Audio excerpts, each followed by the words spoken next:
Ako po si Jose Oyad, 68 years old. Nagtatrabaho ako sa hardware nung wala pa akong sakit. Dating gawan ko, nagbabike ako.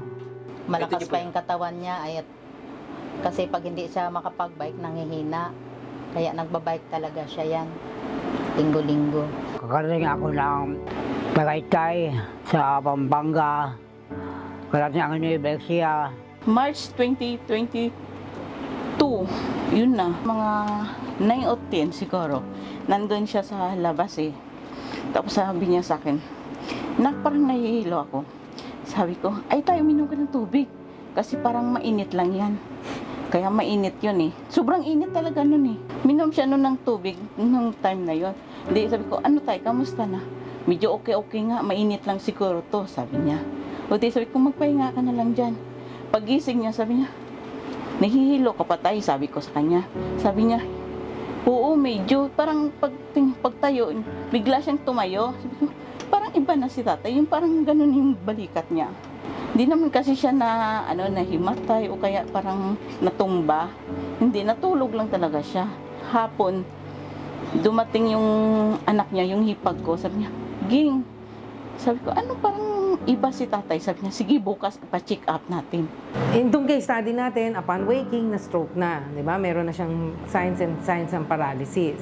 So, maaaring i-attribute natin o isisi natin sa poorly controlled blood pressure niya. Ang findings agad nun, siya mild stroke. Pinagtatakahan po namin, bakit kaya na-stroke si tatay? Lagi naman active siya sa bike kung saan-saan siya pumunta. Banding nila minsan niya ng kasama niya dito sa Tandang Sorak. Tapos pati yung anak niya nagbabike.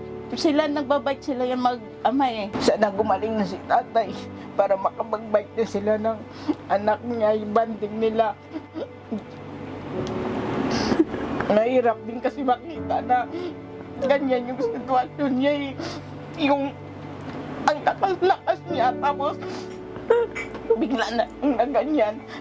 Hindi mo maisip na mai-stroke siya kasi iniisip namin nun, di yan, kay tata yung stroke na yan, epektibo kasi lagi siya nagbabike, malakas siya, ganyan na yung edad niya, nagbabike pa rin siya, talo pa niya ibang bata, pero magulat ka na lang na stroke na siya. Naghihina lang siya yung ganyan na, yung lakad niya hindi na maayos. Di na siya tuwid maglakad, dandahan lang, hinang-hina siya. Pero ngayon lakas na siya kasi malaki din ang tulong ng King Cerbals Plus. Dati po yung yung kailangan samahan mo siya, lilayan mo siya pagbaba, tapos hawakan mo pa yung kamay niya. Malaki po yung pagbabago niya. Kung hindi siya po makainom ng King Cerbals Plus, sabi niya naghihina daw po siya. Itong case study natin kasi, kahit na recovering pa siya, natutuwa siya, according to him, na mas mabilis siyang gumagaling sa King Cerbal Plus. So ano nga ba meron yung King Cerbal Plus, di ba? Bukod sa nakakatulong siyang pababain ng blood pressure, nakakatulong ang King Cerbal Plus para mag-improve ang vitality ng isang individual. Bakit kamo? Meron tong Centella asiatica. Yung Centella asiatica, maganda yan sa brain function, sa activity ng brain.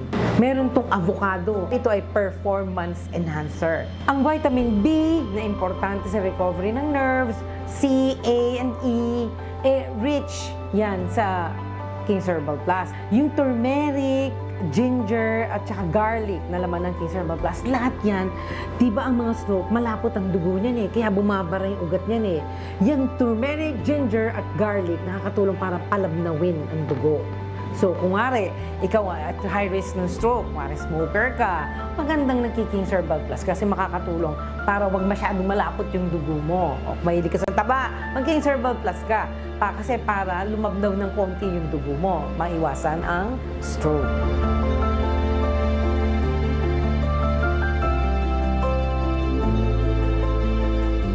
Ako po si Jose Oyad, na-stroke.